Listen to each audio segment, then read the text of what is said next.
So, good morning and welcome to Political No Brainer, the podcast where we move past winner takes all politics and into real conversation.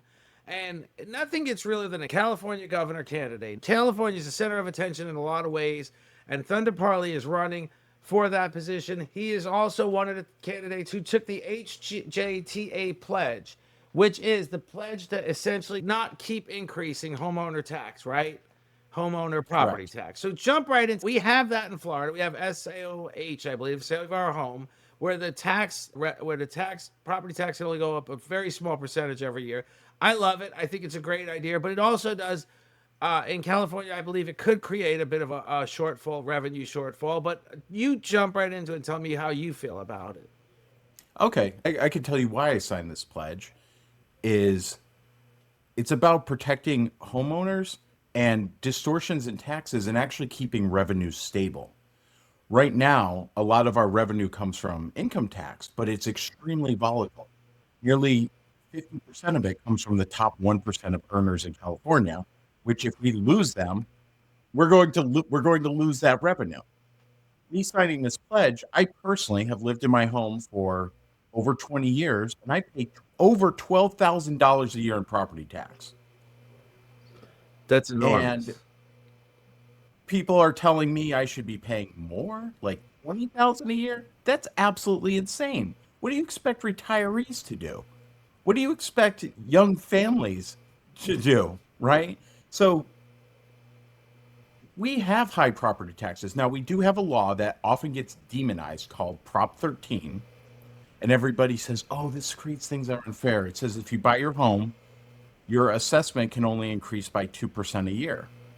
And the standard property tax in California is 1% of your purchase price. So, yeah, if you own your home for 80 years, if you live long enough and are lucky enough, you might have a lower rate than your neighbors, but you've probably earned a lot less money in your lifetime.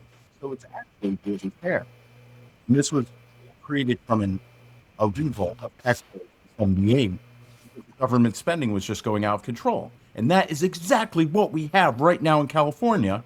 Over the last 5 years, the state budget's increased over 63%. Nobody's life's 63% better. There's not 63% less potholes. There sure as heck isn't 63% less homeless on the streets. So, yes, I signed a pledge to protect taxpayers because these spiraling costs across the board are what is driving people out. And a further note on property taxes, something people usually don't talk about that's co opted by certain extreme groups that a lot of noise is when we build affordable housing. It's a really loaded term, right? It's reserved for income restricted, deed restricted, low income households. And I think that's a great thing. But the way we do it in California is kind of disturbing in that we hand out tax credits, these low income tax credits to developers. Developers can't go to Home Depot and buy lumber with a tax credit. So they go to the banks, and the banks take a vig, about 10, 15 cents on the dollar to give the developers cash. So these are the big banks that are doing this. So now the developers have cash. Now the developers get these tax credits based on the amount of money they spend on the project. So we don't incentivize you to build cheaply. Everything has to sort of pencil out across the board, but there's no incentive to build efficient economic housing like there would be in private industry. So developers try and build enough to make enough money to make it worth their time. Then they sell this off to some NGO, some nonprofit to run as affordable housing. When you run an apartment complex as as affordable housing, that NGO then goes back to the state and gets an exemption from property taxes. So, for instance, where I live, I'm paying $12,000 a year in property taxes. I live in a small infill community by public transit, about 70 houses. And my neighbors all pay roughly the same, between about 10 to 20,000 a year in property taxes, depending on when they bought. There's an affordable apartment complex nearby that is valued at tens and tens of millions of dollars that pays zero property taxes,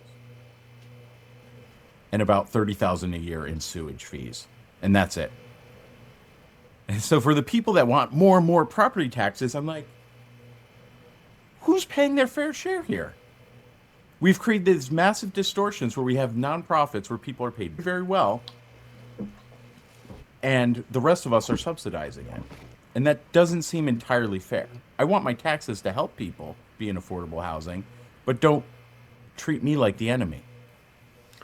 Right, and you've made a great point here. The thing is, not only are we talking about the housing unit next door to you, I have read that California may be the leader in the country on repurposing buildings like shopping centers and malls, because obviously they are being vacated because of other sources of way to get Amazon and stuff Yeah. like that.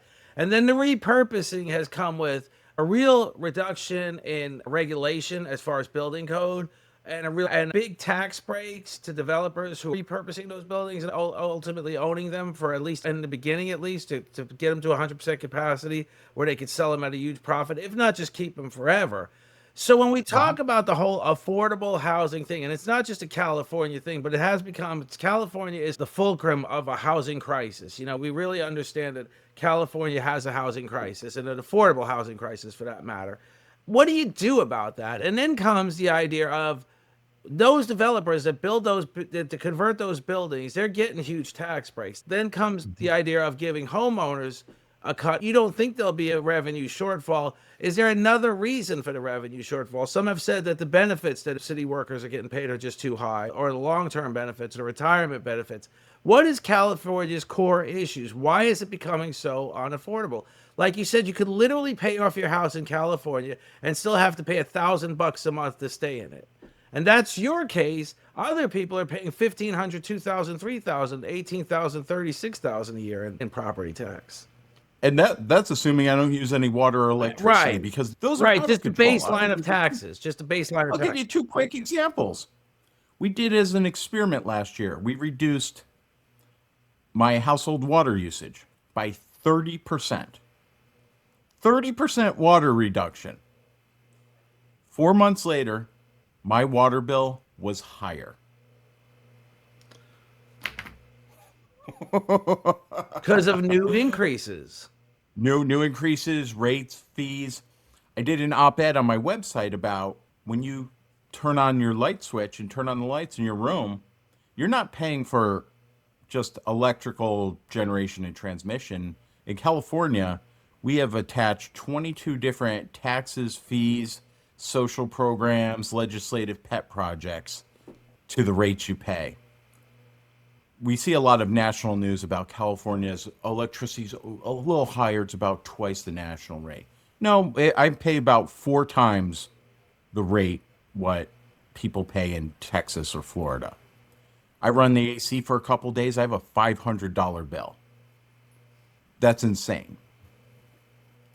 And how we got there is actually a really terrible story, if you'd like to hear. Yeah, I do. Absolutely. So just before COVID, the largest utility company in California, Pacific Gas and Electric, which does natural gas, but mostly electricity, was found guilty of over 80 homicides in court from their negligence to maintain our utility infrastructure. Fires, explosions, and as a publicly traded company, was on the verge of bankruptcy. And our governor, Gavin Newsom, was running around publicly saying, well, that's their fault. If they go bankrupt, and the state will take over and run it as a nonprofit and bring down rates for everybody. COVID happened, lockdowns. There's the famous story where Gavin Newsom was out at 3 Michelin star restaurant French Laundry out in Wine County, Napa. And everybody made a big deal about that because here he is having a $700 a head meal during lockdowns, no masks. But the real story was who he was there with, which was one of the top lobbyists that works with PG&E for his birthday. After that meeting, Gavin Newsom worked on legislation that bailed PG&E out and put all their judicial reparations onto the ratepayers. and insulated PG&E from further action where they could just be stamped a safety certificate. And if they had that stamp, then they weren't liable for any fires or anything in the future. He then took his chief energy advisor, Alice Reynolds, and installed her as the president of the CPUC, which is the California Public Utilities Commission, where she then rubber stamped rate hikes from PG&E all the way up until a couple months ago when he shifted her to a different department, CA-ISO, which works with the electrical grid, so that she can collect a paycheck for a few more years in a different term, because she was going to term out with this governor election and was somebody who was in my crosshairs too. You did not do a good job protecting ratepayers. So I've looked closely at those rate hikes and whatnot, and we've had our electric bills, our rates have gone up over 60% in 6 years and over 100%, 104% to be specific, in the last decade, which is absolutely nuts. With all the solar we've put in, all this free generating from the sun energy. And speaking of that, I also wrote about this on our site. Over the past couple of years, we've paid the state of Arizona over $150 million to lower the electric bills for their customers. $150 million to lower the electric bills for people in another state while we are paying the highest rates. And that happens because we built out so much solar, but we haven't managed our grid properly, that we overwhelm our grid and electric rates go negative. So we have to pay other states to take our excess electricity during our sunny days, which happens about 138 days a year. And when I tell homeowners this, they're like, this is nuts. And to go even further, for wealthier homeowners who have put solar on their roofs, they opt out of these 22 taxes, fees, social programs that are on the rates.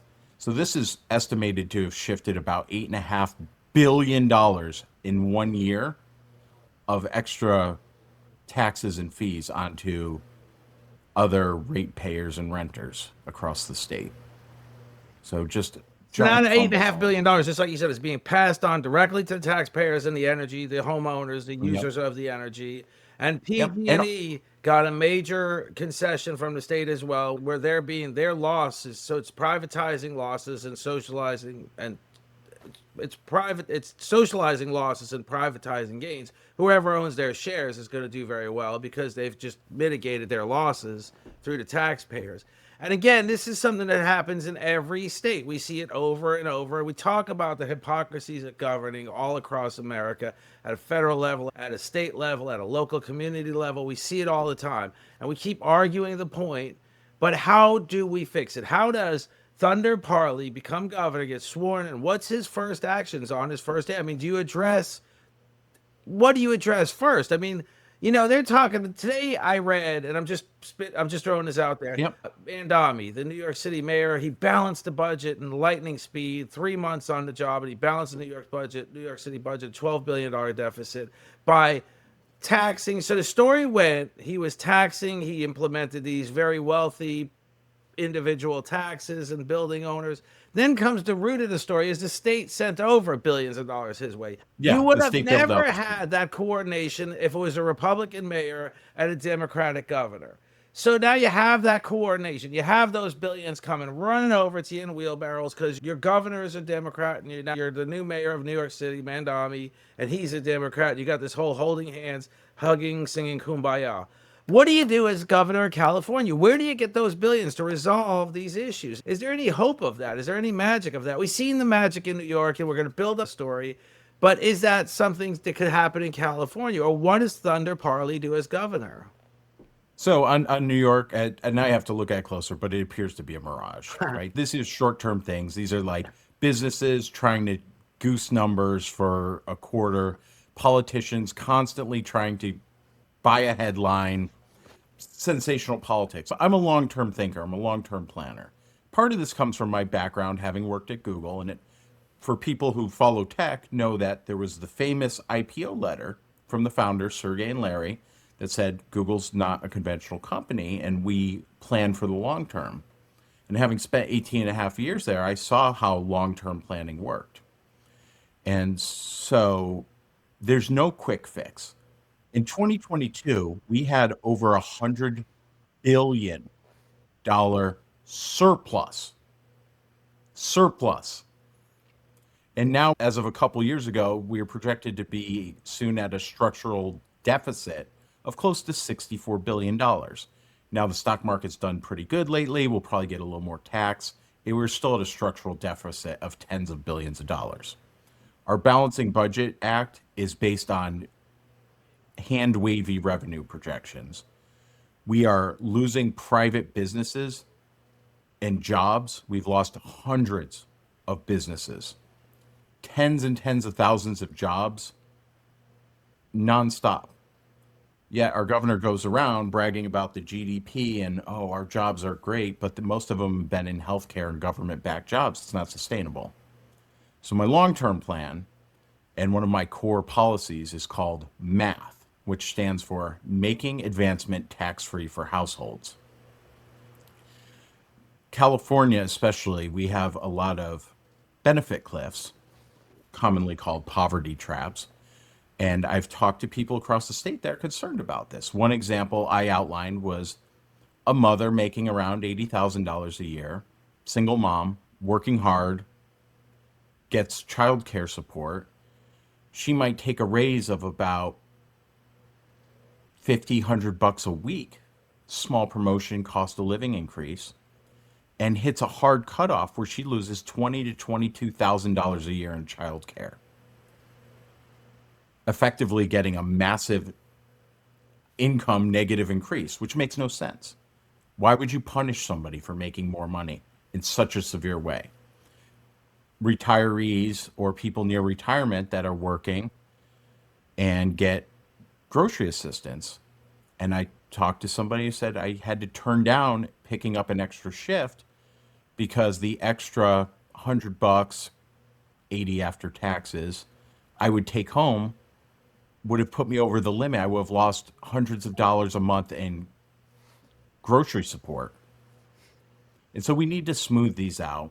And what we really need to do is not only smooth out those benefit cliffs so that you don't get punished as you achieve more, is to make it predictable once you're sustained, to know as you make more money, what you get to keep of it. So I want to move us to a flat tax rate where this has been shown to work to bring in business, to make revenues more predictable. Because right now our highest tax rate in California is over 14% on just income. And that's actually pretty brutal. Everybody says, well, tax the rich. Well, what happens when you don't have to have more rich? You take a working couple that's trying to raise a family and send their kids to school, they're easily near the top tax brackets. And so I'm sick of hearing the stories of students graduating from our schools and leaving the state because everything's so expensive. It makes it impossible to save up for a home. It makes it impossible to build up savings, invest. I want to say we don't need to take this little bit amount of money. Let's keep it with people instead of having the government try and redistribute it and handouts for electric bills and everything. We should just bring costs down. And in this way, we will grow businesses. I want to bring great jobs back to California, stop the bleeding, and restore the budget to a level that it was near just a few years ago. There's no reason why our budget should be up 63% in just a handful of years. That's absolutely nuts, especially as we are losing people. We have less people. We have less students in our schools. We have less jobs in the state. Somebody needs to stand up and be willing to turn that around. And more of the same is not going to get it done. Absolutely not. So let's use Google as the example. You were there for 20 years, right? Yep. So Google is like the classic story of the Hatfields and McCoys. There was Google and Yahoo. And Yahoo was really a good search engine. Google became the premier search engine by being revered and craved and by becoming literally a verb. Let's Google that. And so they were able to literally charge significantly more than Yahoo simply because they became that. And then they became this profit giant. I mean, Google's revenue reports and Google's financials every quarter were just amazing. Wall Street quarter after quarter, doing the same thing the other company was doing, but just better, I guess you would say, or not necessarily better. Well, yeah, better. So So can there's you there's turn an California into that success story with that experience from Google? Will people literally across America start saying, and businesses, will people and businesses across America start saying after Governor Parley takes the oath of office, we need to start moving to California? And when do you see that when do you see that story? Because people and businesses are exiting California in a mass exodus, if you will. How do you see that taking shape? Well, I want to make California the AI capital of the world. And I know people's opinions of AI are all over, but it's here. It's not going anywhere. And it has the potential. We have in San Francisco, for instance, tons of high paying jobs and jobs that support that. And we need to support that. And to do that, California needs to be open for business. California needs to work on infrastructure. It's one of the things we've neglected for years and years. So I think with the math plan and saying, hey, we're going to help families and retirees. One of the biggest problems we have is we have retirees in the public sector who we pay taxes and help fund their pensions, retire, and then they immediately move states. They jump over the line to Nevada or to Arizona, and we continue to pay. They spend their entire lives in California working in their communities, building that community, and then leave it on retirement because of how much we take. Why can't we let them keep a little bit more of their money and have them spending it here in our economy? Why can't we attract businesses? North Carolina had a similar taxation structure to California a little over a decade ago and moved to a similar flat tax. And we've seen the growth, the affordability, the economy has grown. So this is actually a proven method. This isn't me just making up some crazy thing. This is saying, let's use things that work. Even some people won't like it. They say maybe we're not taxing enough rich, but we'll have more rich to tax. Because we have two choices right now in California as we're losing people, which is to raise taxes on people or bring in more jobs and let everybody pay a more fair share equally. I'd rather tax more people because we have more jobs than try to keep squeezing people during an affordability crisis. To me, that seems pretty common sense. It really does, and it's really a great approach. I want to see you succeed. But California has always been the state where everybody's like, "Don't go to California. It's just too expensive. It's too hard to really achieve anything there." And then you said you want to make it the AI capital, which is a great idea. That could attract young people, and that could attract businesses. How do you? Okay, so is Governor Newsom running for re-election? Is my first question. No, he has been basically shadow campaigning for president. He is turned Right. out. There has been no clear successor from the Democratic Party. Nobody that the party's actually, it's funny. The party's chief endorsement was Eric Swalwell, and I think we all know what happens there. We don't need to spend much time on it. Well, how does it become you though? Like, and we talked about this briefly before the interview. How does Thunder Parley get the love and the embrace from the Democratic Party? I need the love and embrace from the people. That's where it needs to come from. The people that I talk to that don't feel our leaders are working on the right priorities. I spend time in Sacramento. I see what goes on. I see the groups that are constantly lobbying our legislators. And this is one of the frustrations because over the past years, we talk about what got me into politics. I'm a tech guy, right? I'm a programmer. I like to cook. And several years ago, I felt things weren't going right. And so I took the time to start paying attention more to politics because most people I work with, we assume we pay high taxes and we assume it's mostly going to help people maybe less fortunate than us and that the government's doing mostly good things with it. And then as I paid attention more, I found it sort of alarming. I found the discussions that were being had in Sacramento, one that I remember very clearly was it was not a serious felony to traffic children in California. Somehow in our laws over the years, it had slipped through to not been a serious penalty. And I think that's one of the most horrific penalties, to be honest. Trafficking vulnerable children. And I listened to the discussions and I listened to the groups and the lawmakers who were very strongly against it. Actually, most of the lawmakers that were against it have now endorsed my opponent, Tom Steyer, and that's the last I'm going to say about him. So, billionaires and pro-child trafficking aligned, I'm not okay with. And to hear the discussions and rationale, and I was appalled at the friction here. And so as I paid even closer attention, I said, this almost seems unreal. And where are the things that are supposed to help us? Where's the people who are working, our retirees, our veterans, our young families? What are we doing to keep them in the state? What are we doing to keep them safe? What are we doing to make them feel welcome in California? When I moved to California in 1998 from the East Coast, my friends back there were jealous. Oh my God, you're in California. That's so cool.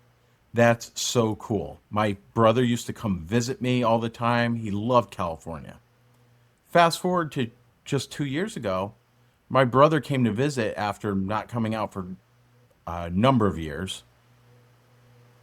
And he's like, I don't know if I'll come back and visit you again anytime soon.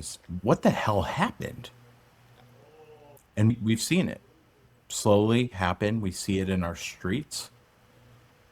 And it's terrible. It's mismanagement at the highest degree. And I want to come in, not pointing fingers back at things. I want to take us forward in a better direction.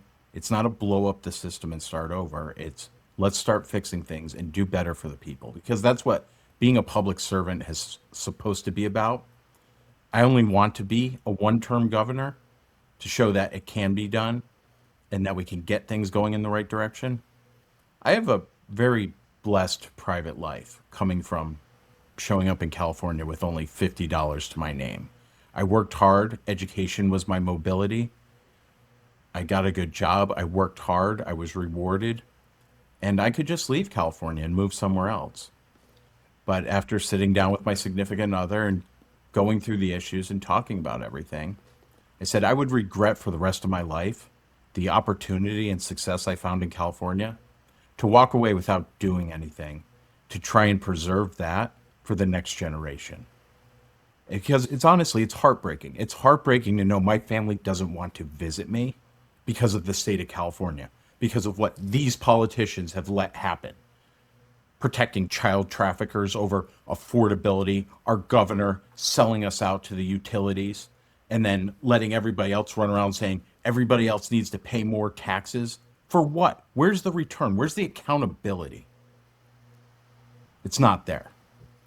So let's talk about something you just said. Let's talk about education being your mobility. As governor, Thunder Parley, what would you do differently with the California education? Public, K through 12, public. Now, I've made suggestions on my own. I'm never going to be a candidate again for anything. I'm done with competitive politics.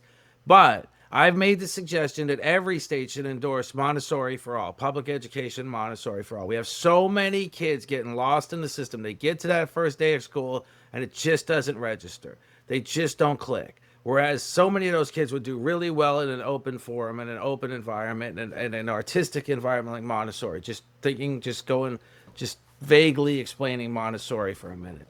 What would you do differently with California's K through 12 education system? Because that could be something that reels in young couples. Just like you said, that's where you're losing ground. And if you really improve the public education in your one state, that could be the one thing that really reels in the young couples that want to have kids. Yeah. So there's a number of things. Education is a deep part of my policy. It's a core pillar of my platform because our spending is about to go up to $27,000 per student per year, K through 12. So when you spend $300,000 to educate a child, and with some of the worst educational outcomes in the nation, it's not a responsible use of money. We've tracked the wrong metrics. We have lied to parents. we've abused our teachers, and we've abused our taxpayers. We have parents protesting right now that schools are closing. Well, schools are closing because families and students are leaving. So there's a number of things I would like to see happen with our educational system. And I'm going to talk about first my limit policy, which stands for lost instructional minutes in teaching. For people who haven't gone to school in a while, like us, might not be familiar with a very common occurrence in schools, daily occurrence, I'll say, which is what they call evacuations or room clears. This is when a student is disruptive, swearing, throwing things, yelling at the teacher, things that we really didn't get away with when we were in school. The rest of the class is cleared out of the room. Hop on their phones, hang out in the hallway until the administrators come down and reset the student. 5, 10, 15, 30 minutes. These students are losing instructional time.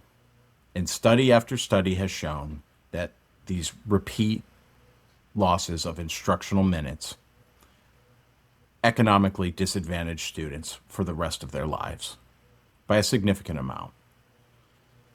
And when you talk about wanting to bring students up, help the most vulnerable, give them a path to economic mobility, we're hurting these students with the approaches we take to our restorative justice and this unfairness. So my limit policy stands for lost instructional minutes in teaching. And what I want us to have is the data to show how much time is being lost at schools. I want parents to know. I want parents to know if their child is causing this. And I want other parents to know so that they can make the best decisions. We have a very diverse population across California, and we should have diverse options for schooling. But what I want first is to have the data and to keep teachers safe. We see teachers are being burned out and leaving the profession at record rates. I think one of the stats I saw was like almost 55% of teachers are considering leaving, sometimes within the first few years of teaching. The system's broken, and we need to fix it. And to do that, we need the right data. Because right now we have dashboards that show, oh, these school districts are green because we survey students and they said, oh, somebody said something nice to me this week. I'm like, that's great, but can you read? The UCSD, University of California, San Diego, recently, and this was in the news, had to retool their intro math program. So this is for students who aren't that great at math, but then are going to university after graduating high school. They had to retool the math program for freshman college students to include concepts all the way down to first grade math. We are graduating students who cannot do first grade math. That's a problem. We have great stats on, oh, we gave you a diploma. But at that point, what the hell does it mean? We're in an affordability crisis. You're telling me we spent $300,000 to teach a student who can't do first grade math, and then if they choose to go to college, they take out loans, or they're on themselves, or the parents are paying, or the taxpayers are paying for them to relearn first grade math. So now they're going to be in college longer to get a degree, to go further in debt. How is this fair to anyone? To me, this is child abuse, a terrible form of it. So I want to bring some accountability to our schools, and I want to make sure that we direct resources in a way they can be used. A few years ago, California and several other states passed similar legislature. In California specifically, we allocated an extra $4 billion a year to our public schools. Except the stipulation was it could not be used for teachers or essentially improving educational outcomes. It could only be used for administrators and other sort of pseudo-medical wellness coordinators, social climate coordinators, the sort of feel-good pseudo-medical therapy positions. And I said, it's great if a kid graduates and they can name their feelings and how they feel and name 20 different genders, but if they can't read, write, do math, they're not going to function in this economy. And then what are we doing? They leave the state, we break up families. How is any of this positive? How does anybody stand there and go, this is what we need to do, this is the right thing? People do it, but they're wrong.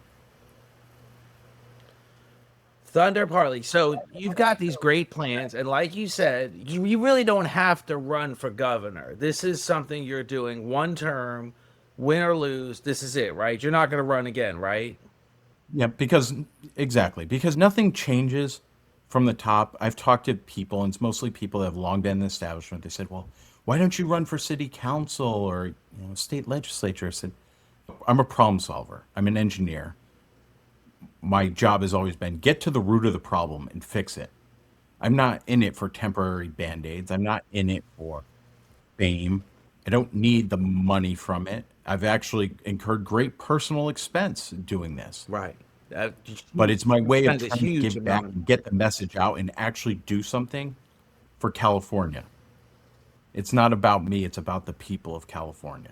And so are you running for the Democratic nominee position? Are you running in the primary, or are you running as an independent? Yes. I am a registered Democrat. I've always been a registered Democrat. I'm still a Democrat.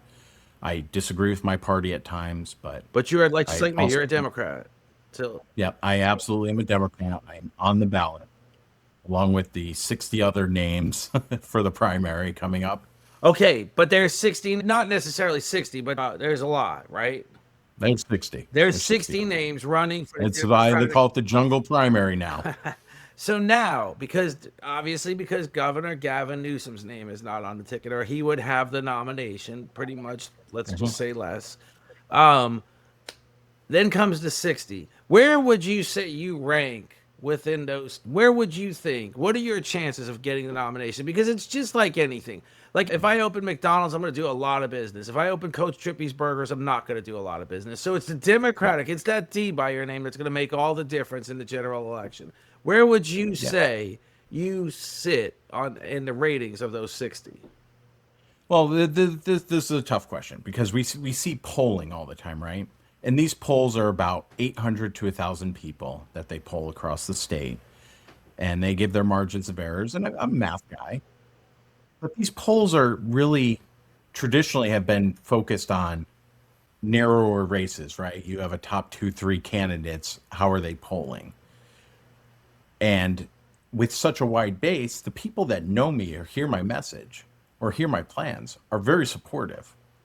But we're in this cycle of, I go to the media, they're like, well, you're not in the polls, so you're not in the debate. And I'm not in the polls because I haven't run for office before.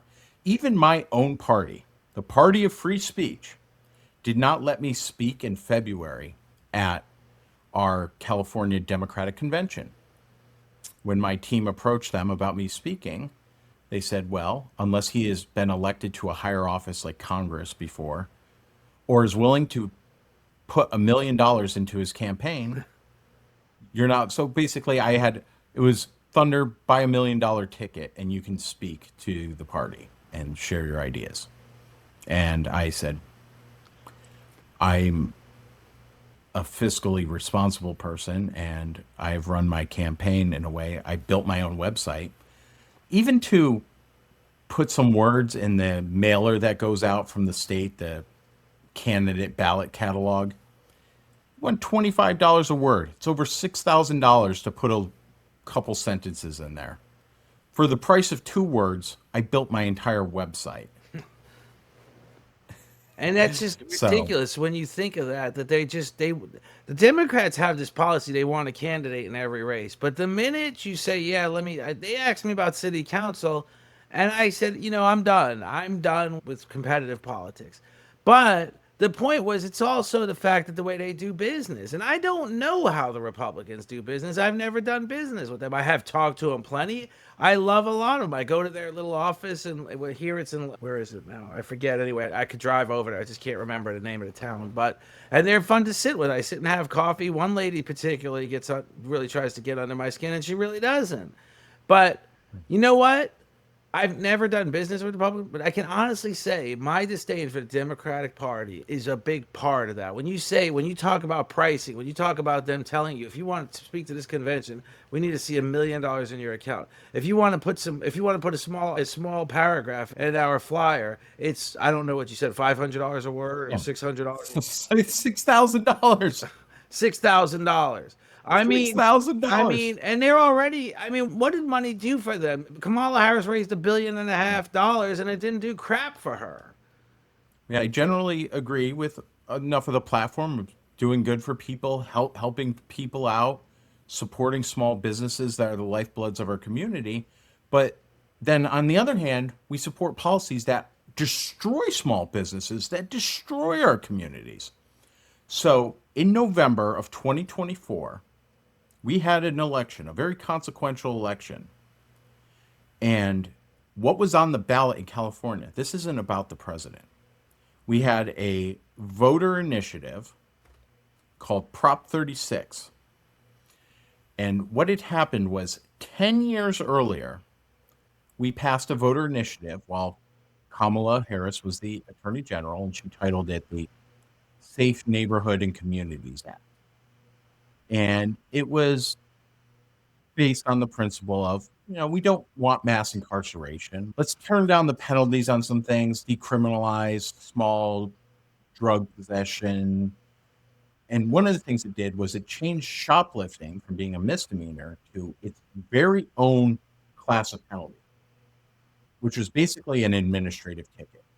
It said if you shoplift under $900 in one incident, we really can't do anything. We were sold this as, there are people starving, and if they steal a loaf of bread from the grocery store, it's too expensive to put them in jail. It doesn't make sense. It's cruel. Based off, these things had been happening in Europe where people were starving, and okay, bleeding hearts, we all said, yeah. What happened, though, is obviously secondary effects. It gets exploited, organized crime, and then most horribly to me was we have people with mental health and addiction problems in the street, unhoused people, that were then stealing goods from stores repeatedly. Because remember, it's only $900 per incident. You could walk down a strip mall, steal $500 from every store, and the police were They have to cut you practically hands tied. So business owners I talked to were sick of this. We see the viral smash and grabs. Everybody was sick of this across California. You have homeless people stealing things, selling them outside, call it fencing, for money to feed the addiction. And then this complex system is just a repeating loop. It drives up insurance costs. It drives up the costs of goods in stores. It's one part of making everything else unaffordable. I talked to a community manager, manages an apartment complex nearby, and she said because they have ground floor retail, with the amount of theft, all the residents that lived in the apartments, everything, for the whole community, the insurance went up 400% year over year. 400% because of rampant destruction and break-ins. So in that ballot, the Democratic Party came out and said no against it. And our legislative leaders started putting poison pills in public safety bills as they tried to negotiate getting this off the ballot. I was horrified. I said, I don't want mass incarceration, but there needs to be accountability. We need to stop the rampant thefts and destruction of small businesses because we see storefronts going vacant. Look at San Francisco. One of the largest malls and biggest attractions, the Westfield at Union Square, there is a public transit station under it, heavy rail that goes under it, brings people in. I used to get on the train and go up there on days off from work. Big bustling Westfield Mall is dead. It's empty now. It's entirely empty. All tenants gone. In San Francisco, one of the jewels of the United States, in Union Square, a large mall is dead. And it wasn't the economy, it wasn't COVID. It was policy decisions to allow unchecked drug and mental health issues in the streets. So, anyways, this ballot passed 70-30. That we said no more. No more of this. We're going to make shoplifting a crime again. And we need to do something about the rampant dealing and drug use in our streets. It makes parks unsafe. It makes school areas unsafe. It's destroying businesses, destroying economy. It's killed tourism. You don't meet many people now that say, I can't wait to go back to California. Now, for those that live here, we know California is great. It's beautiful, except for the mismanagement of it. And so it's really about doing better and saying, not everything has to be us versus them. What is best for the most people in California? The people who are struggling here, who want a great California. I want to stop the bleeding. I want to say at the end of a Thunder Parley term, we don't have so many U-Hauls leaving the state.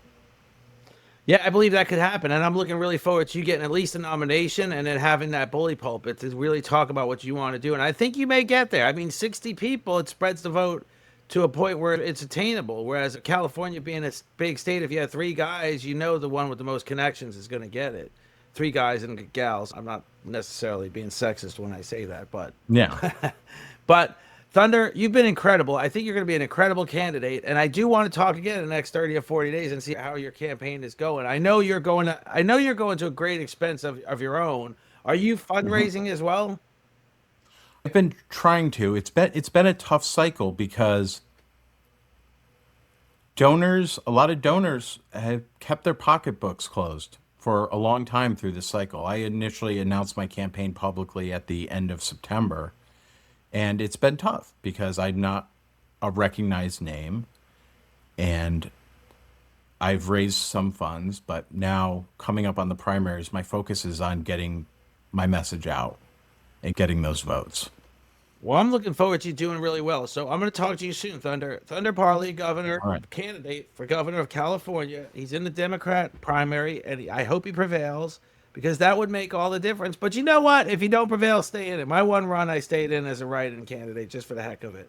And actually, what's funny about that is because some other person, it's a long story.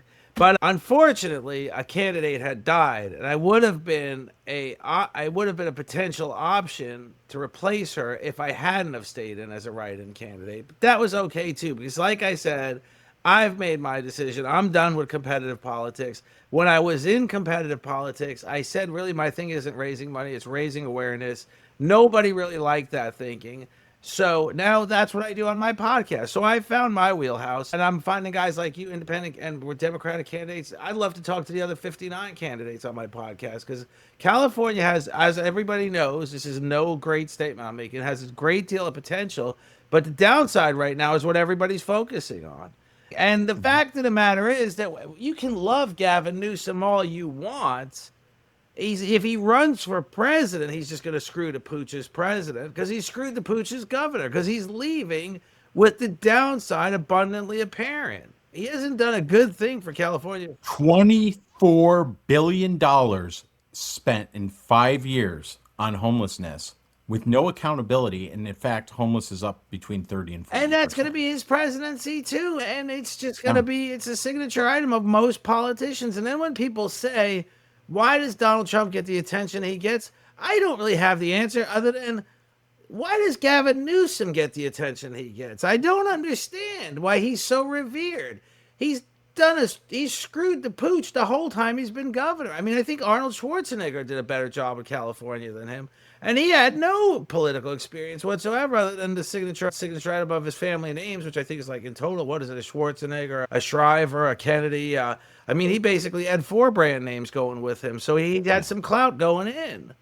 So we need new leaders. We need new leaders who truly want to represent the people again, not leaders who get into politics and it's just a constant battle to stay in office, keep collecting a paycheck, protect your special interests. And I don't have donors and special interests to protect. I have the interests of Californians, my neighbors, the people I talk to across the state, the people who feel they aren't being heard and don't understand why their state is failing them so bad.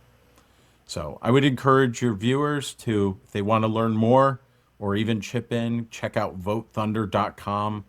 I've written op-eds that the media wouldn't publish, some about my opponents, some about the policies, the 22 taxes on your electric bill, how we are paying Arizona to take our electricity, and as well as my fundamental policies, math and limit for making advancement tax-free for our households and doing better for our schools.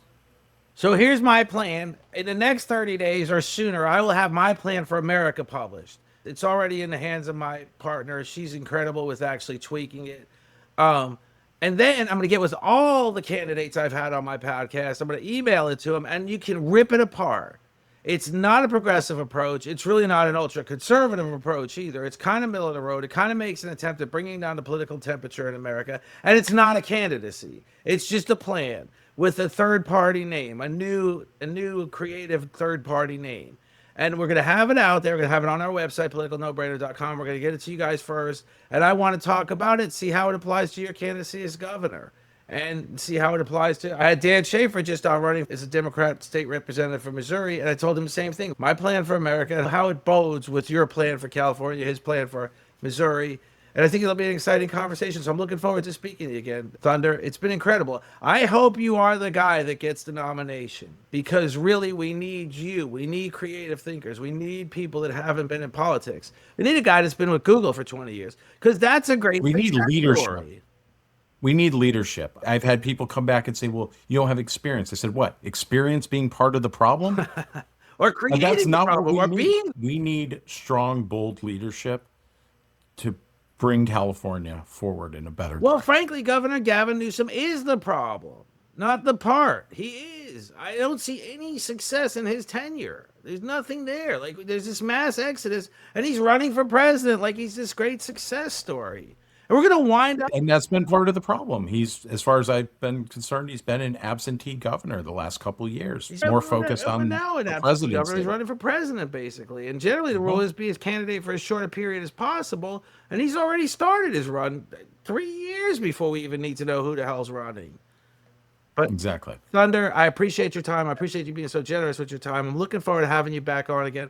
Thunder Parley, Democratic candidate for governor of California. And I'm looking forward to having you back on, sir. Thank you so much. Have a good day.